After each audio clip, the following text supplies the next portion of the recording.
بسم الله الرحمن الرحيم. السلام عليكم أعزائي المشاهدين، إن شاء الله تكونوا بخير وعلى خير. مرحبا بكم في قناتي، قناة الطبخ العصري. اليوم جبت لكم وصفة حلوة، هي عبارة عن صابلي بغوتون بكريمة الليمون. جات من أروع ما يكون. تبعوا معايا لآخر الفيديو باش تكتشفوا وش فيها هذه الوصفة وطريقة التحضير.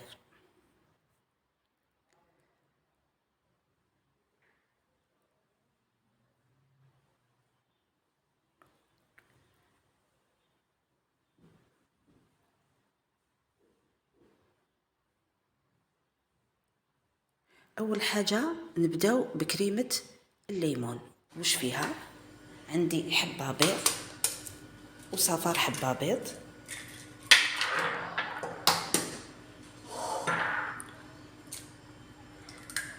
فوالا هاو الصفار حبه بيض. نزيد عليهم 3 مغارف كبار سكر عادي،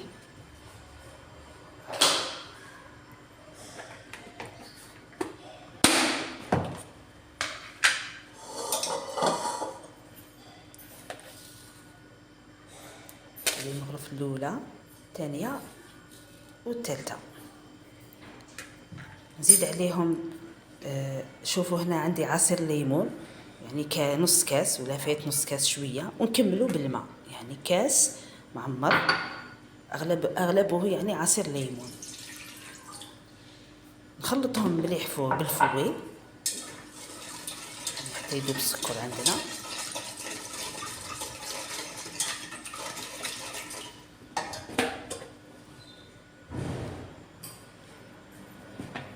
ونزيد عليهم مغرفه كبيره ولا 2 مغارف كبار نشا، ماشي بومبي يعني كما راكم تشوفوا هنا.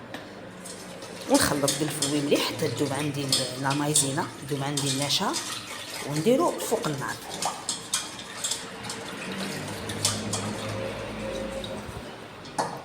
فوالا، ونديرو فوق النار، نار متوسطه، وغادي نخلط باستمرار حتى يعقد عندي المزيج.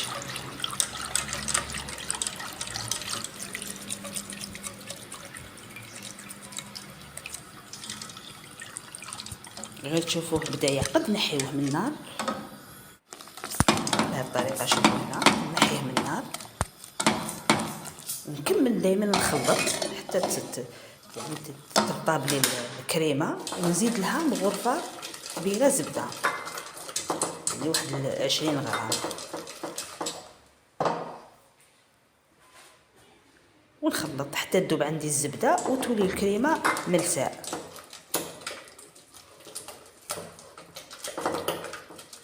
هنا الزبده ضروري ديروها.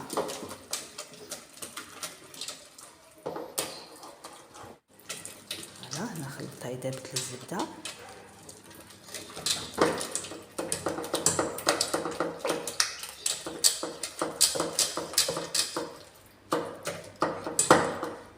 نزيد لها عطر الليمون. عطر الليمون هنا خيروا لي اللون تاعو صفر، ولا حبيتي زيدي لها قشور الليمون، برش الليمون، انت لك الاختيار. هي بالعصير يعني تعطيك نكهه الليمون. فوالا نزيدي غير مغرفه هكذاك صغيره ونخلط.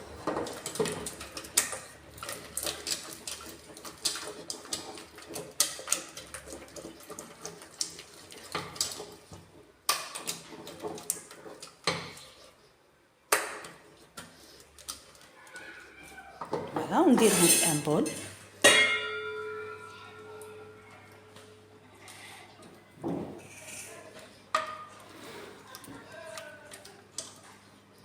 ونغطيها بالنيلون، نيلون او كونتاكت، ما نخليش الفيد بينه وبين الكريمه باش ما تبانش الماء.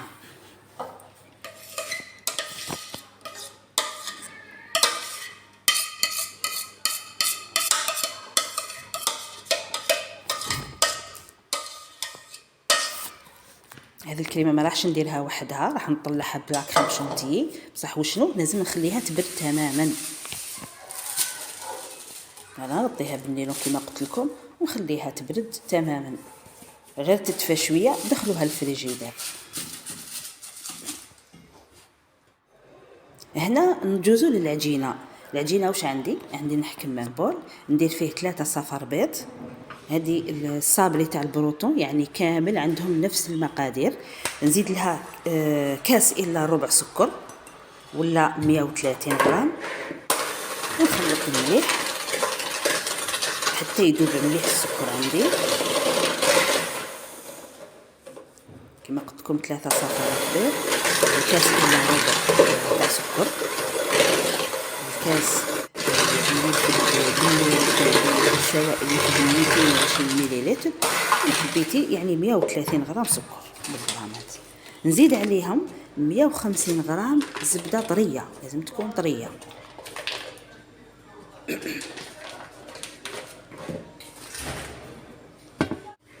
نخلط مليح حتى نحصل على كريمه.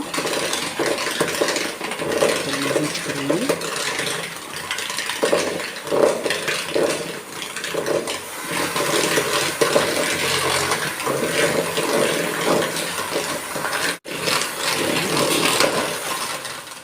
هنا. نبدا نزيد في الفارينه.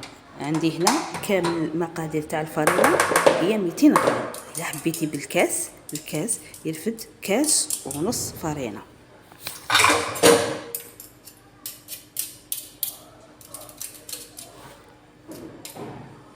يعني هنا المقادير مضبوطه، ما تزيدي ما تنقصي.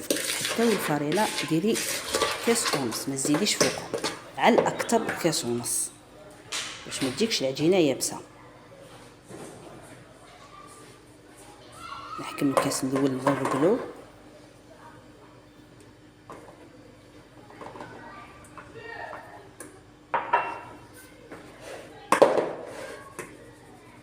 نزيد معاها كيس خميره كيميائيه وزن 10 غرامات،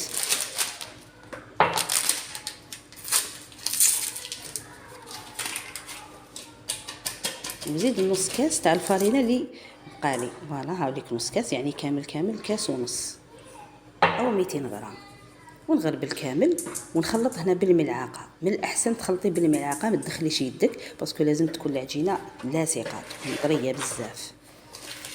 خلطي غير بالمورفه.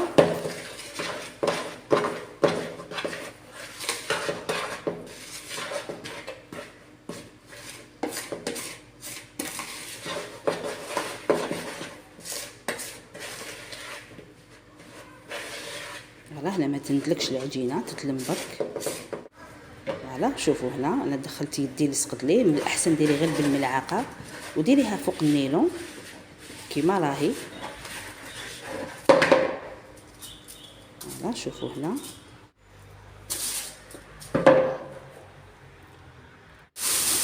ونلمها غير بالنيلون بهذه الطريقه، يعني تلمي غير بالنيلون بلا ما ندخل يدي.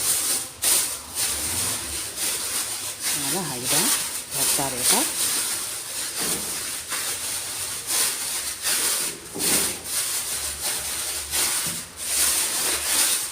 ونغلق عليها. وهنا ضروري تخلوها في الثلاجه ساعه ونص، يعني حتى تشد لاخاط روحها مليح، يعني الزبده تبرد وتشد روحها مليح باش تقدروا تخدموا بها. هنا الكريمه عندي كاس شونتيي وكاس ماء، كاس ماء عادي ماشي شرط كلاصي، ونخلطهم بالفوي حتى تطلع لا شونتيي بهذه الطريقه. نجيب لا كريم تاع القارص اللي خدمتها من قبل وخليتها تبرد، نزيد لها واحد 2 مغارف لا شونتيي باش تخفف عندنا، نخلطها بالباتور. فوالا حتى تولي رطبه.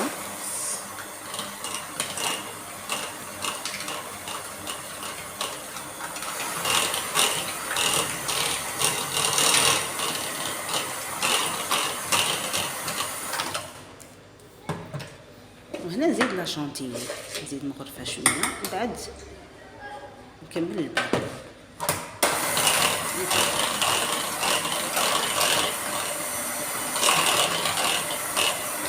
تحبي تزيدي لا شونتيي زيدي، يعني ماشي تديري يعني زيدي كاس ونص، حبيت تكتفي بكاس واحد فقط. هنا دوك نرجع كامل الكريم هذيك تاع القارص، نرجعها كامل على لا شونتيي.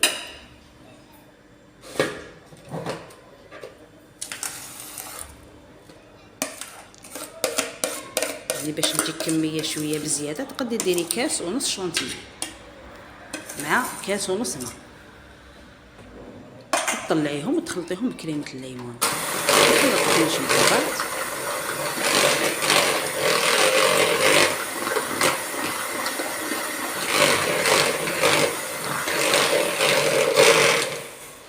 فوالا الكريمه تاعنا وجدت، نحي الباتور ونديرها في لابوش ونخليها تفوت.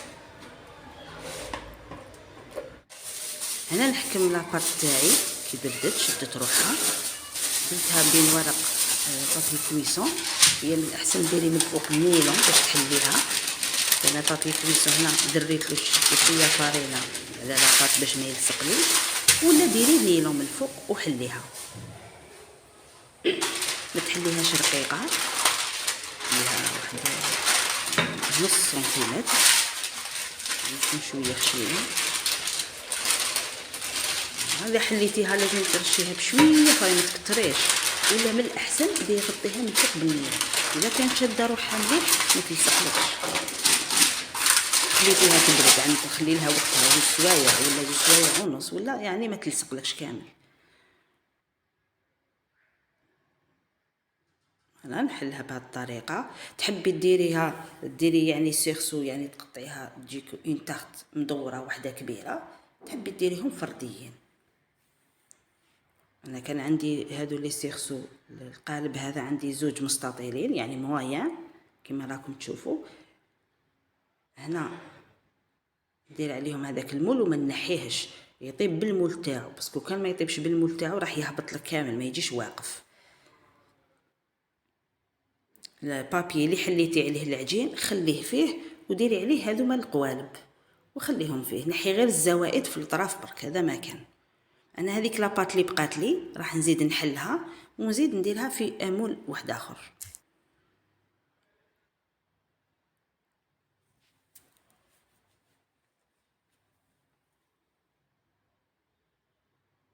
فوالا نجيب سنيوه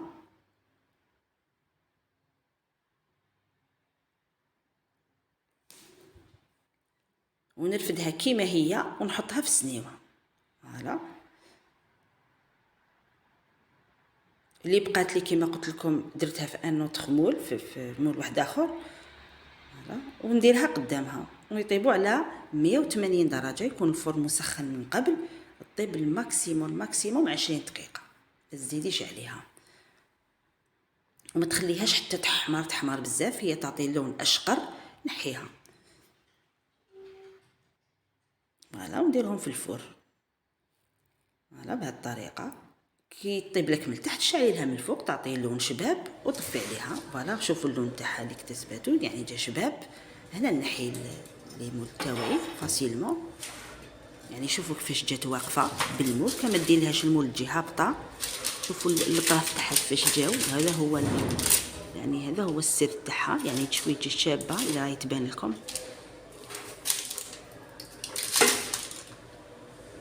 فوالا شوفوا هنا كيفاش جات، هنا تبان مليح يعني، والاطراف كامل يجوا شويه واقفين يعني هكذا يجي صابلي يعني بغوطون. نديرها نفدها انا هذه كبيره شويه، نفدها بسياسه باش ما تكسرليش، ولا خليها تبرد تماما. انا مازالت عندي شويه دافيه. هنا ونحطها في البلا باش ندير لها لا كريم، خليها تبرد تماما. انا لازم لي تبرد. فوالا هنا راني ندير لها في لا كريم، درتها في لابوش وراني نخرج فيها كيما حبيتي الديكور. تحبي تخرجيهم هكا سامبل ولا على شكل وردات. انا هذه لا كريم جاتني قيس زوج هذوما القطع المستطيله، وهذيك المدوره ما كفاتنيش لا كريم، درت لها شويه كونفيتور تاع الفريزه يعني تاني جات شابه. تقدري ديري لها من الفوق مكسرات تانيك. فوالا هنا راني كملت لا كريم.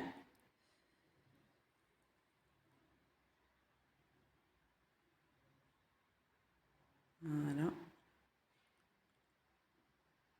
نرشها ندير لها بشويه من الفوق قشور تاع الليمون واوراق يعني اوراق النعناع.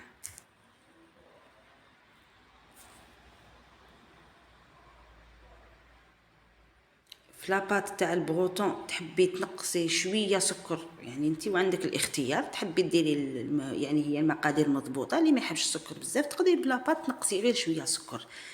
فوالا شوفوا المنظر تاعها شحال شباب، والبنه ولا اروع. هذيك المدوره درت لها شويه كونفيتور كيما قلت لكم. شوفوا هنا كيفاش جات، شوفوا لاباط من تحت كيفاش طالعه، يعني جات ولا اروع. فوالا نقسم لكم حبه تشوفوها، يعني جات هايله. ان شاء الله تجربوها وتعجبكم وتكتبوا لي في لي كومونتير. نتلاقاو ان شاء الله في وصفه اخرى من وصفاتي، والسلام عليكم ورحمه الله.